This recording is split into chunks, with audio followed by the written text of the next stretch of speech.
আমার অনেক কম বয়সে বিয়ে হয়। অল্প বয়সের বিয়ের কষ্টটা আমার থেকে ভালো কেউ হয়তো বলতে পারবে না। তবে এক জায়গায় আমি খুব খুশি।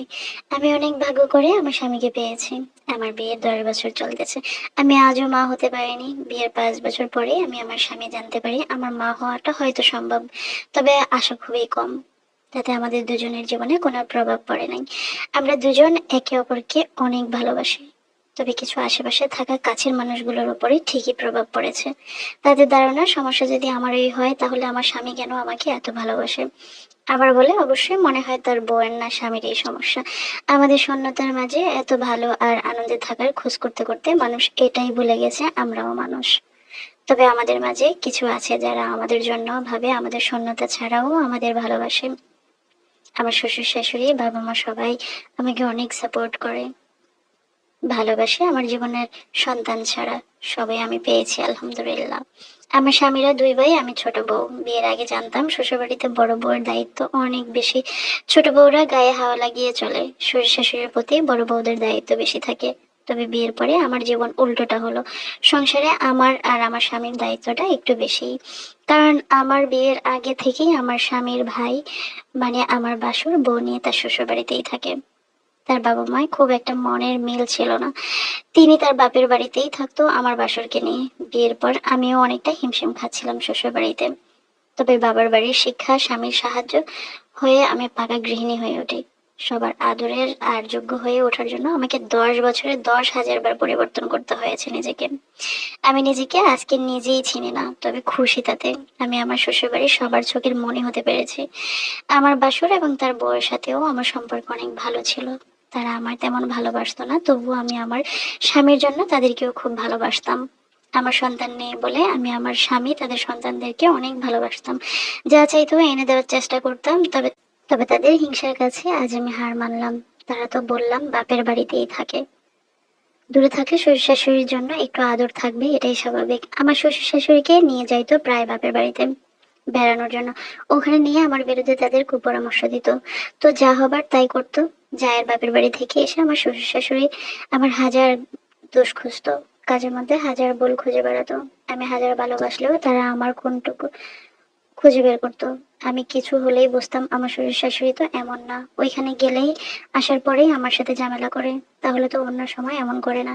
আমি সংসারের ঝামেলাগুলো এতটা সিরিয়াস ভাবে দেখতাম না। তখন আমি তাদের এত ভালোবাসতাম যে এটা 2 বছর আগের কথা। আমি ওনাদের অনেক বুঝিয়ে সুঝিয়ে আমার শ্বশুর বাড়িতে আনার চেষ্টা শুরু করলাম, কারণ তাদের বাচ্চারাও বড় হচ্ছিল। আর আমার শ্বশুর শাশুড়ি দেখাশোনার জন্য আমি নিজেই ডাক্তার দেখাইতে পারতেছিলাম না তখন। আমার অনেক কষ্ট লাগতো এই ভেবে আমার বাচ্চাও হচ্ছে না, তার জন্য চেষ্টাও করছি না।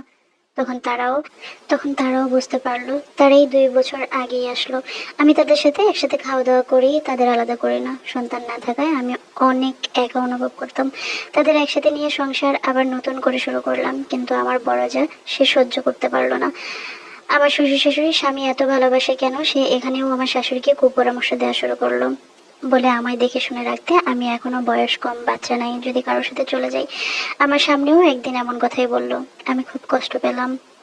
আমি কাদের ভালোবাসলাম। তবে আমার শাশুড়ি আমার কাছে অনেক কথা বলে দিত, সে কারণে আমার যা তাদেরকে তেমন পছন্দ করতো না, দেখাশোনা করতো না। আগে দূরে থাকতে যা আদর দেখাতো তাও এখন করে না। এমনকি ঘরের কাজও আমার একা একা করতে হতো। আমার শ্বশুর শাশুড়ি কাজ করতে বললে তাদের সাথে ঝগড়া করতো, বলতো তারা শুধু আমায় ভালোবাসে, তাই আমার পক্ষ নেয়। তার 3টা সন্তান আর আমি নিঃসন্তান, তাই হয়তো শাশুড়িও আমার জন্য একটু দরদ বেশিই দেখাতো। আমি তখন কি করব কি করলাম তাদের এনে ভেবে পাচ্ছিলাম না। তখন আমি ভাবলাম আমি ঢাকায় যাই, ডাক্তার দেখাই। আমি যেহেতু তার সমস্যা, আমি হয়তো কিছুদিন দূরে থাকলে সে আমার শ্বশুর শাশুড়িকে নিয়ে ভালো চলবে, ভালো থাকবে। সেখানেও বিপরীত ঘটলো। আমার শ্বশুর শাশুড়িও আমায় বকে আমি তাকে কেন আনলাম, সেও আমায় বকে আমি তাকে কেন আনলাম বাপের বাড়ি থেকে। বোকা মানুষটা আমার প্রতি হিংসায় আজও এটা বুঝলো না আমি তার বাপের বাড়ি থেকে শ্বশুর বাড়িতে এনে তাকে সম্মানটা ফিরিয়ে দিয়েছি, সম্মান বাঁচিয়ে দিয়েছি। এর মধ্যে আমি ডাক্তারের কিছু ওষুধ খেয়ে কনসিভ করি। আমার স্বামী সেদিন দুনিয়ায় হয়তো সবার চেয়ে বেশি খুশি ছিল। তবে আমাদের খুশিটা বেশি দিনের জন্য ছিল না।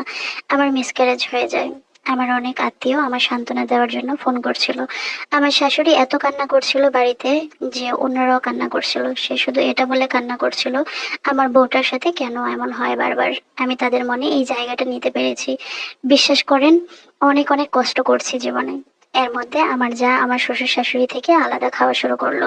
তা আমি বাড়িতে থাকতেই এটা হয়েছে। হঠাৎ আমার যা তার মেয়ের বিয়ে ঠিক করলো। আমি মেয়েটাকে খুব ভালোবাসি।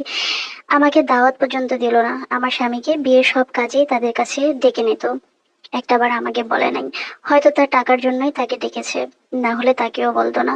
আমার স্বামী ভাইকে যখন বলল আমায় তারা কেন বলে নাই, তার খুব কষ্ট হয়েছে, তখন আমার বাসুর তার বউ আমাকে ফোন করলো, আমাকে দাওয়াত দিল। তখন আমি খুব অসুস্থ ছিলাম, আমার মিসক্যারেজ হয়, আমি যাইতে পারি নাই। মেয়েটাকে খুব ভালোবাসতাম, তাই তার চাচাকে বলে তার শ্বশুর বাড়িতে আমি আমার যত ফার্নিচার পছন্দের ছিল সব পাঠিয়ে দিয়েছি। আমি যা যা বলছি আমার স্বামী কিনে দিচ্ছে, অথচ আমি সুস্থ হওয়ার পর অনেকবার বাড়ি গেছি। ওরা আমার সাথে একটু কথাও বললো না। আবার মেয়েটা শ্বশুর বাড়িতেও আমায় দাওয়াত করলো না। আমি অবশ্য মেস থেকে কথা বলতে চেয়েছিলাম, আমার স্বামী বারণ করে দিল। কেন দিল তা তো অবশ্যই বুঝতে পেরেছেন। তারা আজও আমার স্বামীর সাথে ভালো সম্পর্ক রেখেছে, আমার সাথে কথাও বলে না, অবশ্য তাদের বাচ্চারা বলে। তারা আমার ভালোবাসা একটু হলেও মনে রেখেছে। আমি খুব সুখী মানুষ। অনেকে আমার খুশি দেখে বলে তোমার কি একটু কষ্ট হয় না? তারা যদি জানতো আমি একা কতটা কান্না করি একটা সন্তানের জন্য। আমার হাজবেন্ডের মতো মানুষ হয় না, সে তার পরিবারের প্রতিটা মানুষকে অনেক ভালোবাসে। আমি তার পরিবারটাকে এতটাই ভালোবাসি, আমি আমার পরিবার ভাবি। কিন্তু আমার বাচ্চা না হওয়াতে আমি বুঝতে পারছি কে আমার প্রকৃত ভালোবাসা বোঝে। এমন অনেক মেয়ের জীবনেই হয়, তাদের তো অনেক হাজবেন্ডই ভালো থাকে না, সাপোর্ট করে না। আমি চাই আমার গল্পটা অনেক হাজবেন্ড শুনুক, তাদের বউকে একটু সাহস যোগাক, আর আমার স্বামীর মতো অন্যরাও এই ভুল না করুক। অতিরিক্ত কাউকে মাথায় তুলতে হয় না, তারা আপনাকে একদিন মাটিতে ফেসে ফেলবে। আমি এখন আবার বাচ্চার জন্য চেষ্টা করতেছি, ইনশাল্লাহ হয়তো একদিন আমারও সন্তান হবে। আমি এক সময় বাচ্চা আল্লাহর কাছে শুধু নিজের জন্য চাইতাম, এখন চাই আল্লাহ আমারও একটা বাচ্চা দেয়, যেন দেয় ওই মানুষটা যেন আমার স্বামীর দিকে আঙ্গুল না তোলে, আমার নিঃসন্তান না বলে। এমন অনেকেই আমাদের সমাজে আছে, বসবাস করে, যারা টাকার জন্য বা সন্তানের জন্য সংসারটা কোনো রকম চালিয়ে যাচ্ছে। তারা ভাবে আমরা কিভাবে এত সুন্দরভাবে সংসার করছি। মনে হয় স্বামীরও সমস্যা আছে, আমারও সমস্যা আছে। আমাদের কারো উছিলায় সংসার করার প্রয়োজন নেই, সন্তানের উছিলায় কখনো সংসার করা যায় না। আমরা দুজন দুজনকে ভালোবাসি, যেটার জন্য আমাদের সম্পর্কটা আল্লাহ তার রহমত দিয়ে টিকিয়ে রেখেছেন। সমাজের কিছু মানুষকে তা জানাতে চাই, আমি আমাদের খামতিটুকু ছাড়াও আমরা মানুষ, আমাদেরও হাসি খুশি থাকার অধিকার আছে। আমি কেন তাদের কাছে কাঁদবো বলেন, যারা আমার কষ্ট কখনো বুঝবে না। আমি সবাইকে আমার কষ্টের কথাগুলো বলি না, অনেক আশা নিয়ে আপনাকে কথাগুলো বললাম। প্লিজ আমাকে নিয়ে একটা ভিডিও বানাবেন, এটা নিয়ে আমি অনেক কষ্টে লিখেছি। আচ্ছা, থ্যাংক ইউ সো মাচ আপু।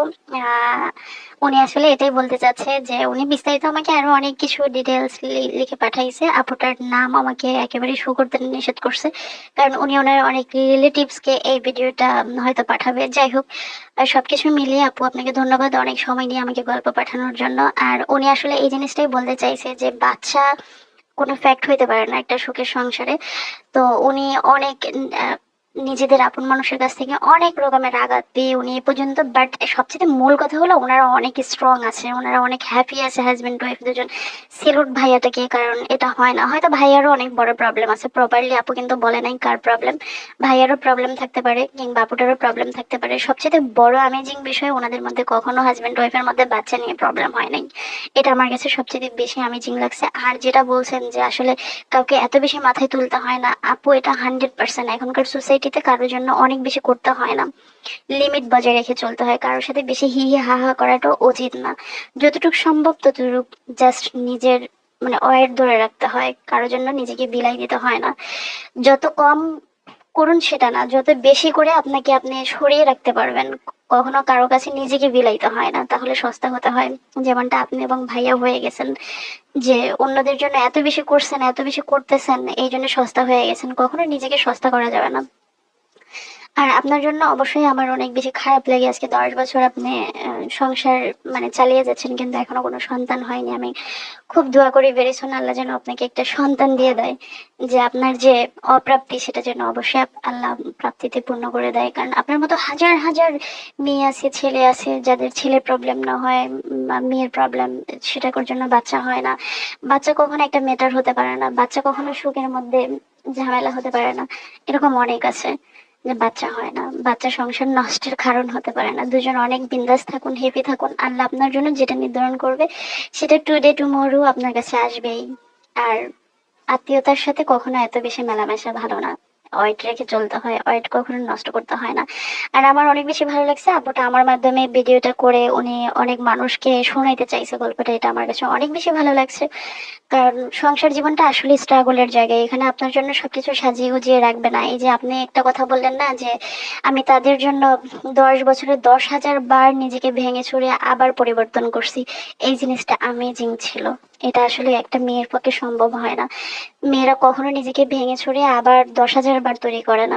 মেয়েরা চায় যে আমি যেমন ছিলাম তেমনই থাকবো, তাদের জন্য নিজেকে পরিবর্তন করার কোনো প্রশ্নই আসে নাই।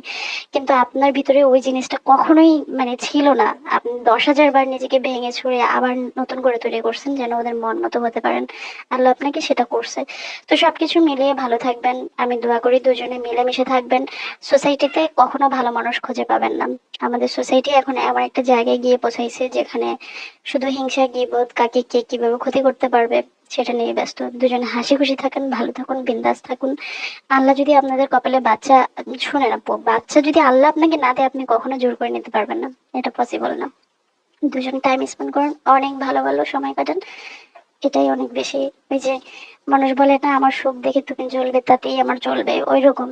জাস্ট ওইগুলা নাথিং, ওইগুলা মাথায় নেওয়া যাবে না যে কে কি বললো কে কি করলো না, এগুলা। তো সবকিছু মিলিয়ে সবাই অবশ্যই সুন্দর সুন্দর কমেন্ট করে আপুটাকে সান্ত্বনা দিবেন। আর যাদের আমার গল্প অনেক বেশি ভালো লাগে, এটা আমার গল্প না, এটা পুরা আম, সমাজের অনেক অনেক স্ট্রাগল করে উঠে আসা আপুদের গল্প, ভাইয়াদের গল্প, সবকিছু মিলে যাদের অনেক বেশি ভালো লাগে তারা লাইক কমেন্ট এবং শেয়ার করে অবশ্যই আমাকে, আপনাদের লাইক কমেন্ট শেয়ারে আমি অনেক বেশি উৎসাহিত হব। আর আমি যেন আপনাদেরকে নিয়ে অনেক দূর যেতে পারি এবং আপনাদের জন্য প্রতিনিয়ত সুন্দর সুন্দর কন্টেন্ট নিয়ে হাজির হতে পারি। সকলে সে পর্যন্ত ভালো থাকুন, পরবর্তী ভিডিও